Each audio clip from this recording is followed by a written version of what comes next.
I'm Neil King in Washington with the Wall Street Journal. We have a new poll out that has three interesting findings. One of them is about attitudes in Washington. The other is about immigration. And lastly, Trayvon Martin. Things are really sour when it comes to people's views towards Washington.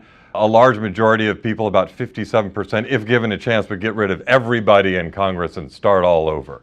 We've hit a new low, 83%, in the disapproval of Congress altogether.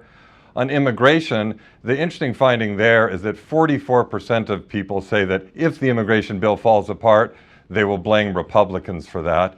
And a large majority, about 60%, say that the whole issue of border security is really just an excuse that Republicans are using to stand in the way of immigration reform. Lastly, on Trayvon Martin, it's interesting.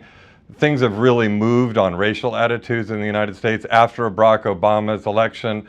There was a sense among Black Americans, of course, and Americans at large, that race relations are good. Our poll found a real hit on that, with just barely a majority of Americans saying that race relations were good, and a large number of Black Americans saying that race relations were not good. The last finding, which is an interesting one and pretty startling one, is that Black Americans, 80% now, if you put out the Martin Luther King proposition, is this a country that bases people on the color or the content of their character, not the color of their skin? 80% of Blacks say that they disagree with that proposition now. It was just over about half in January 2009 when Obama was inaugurated.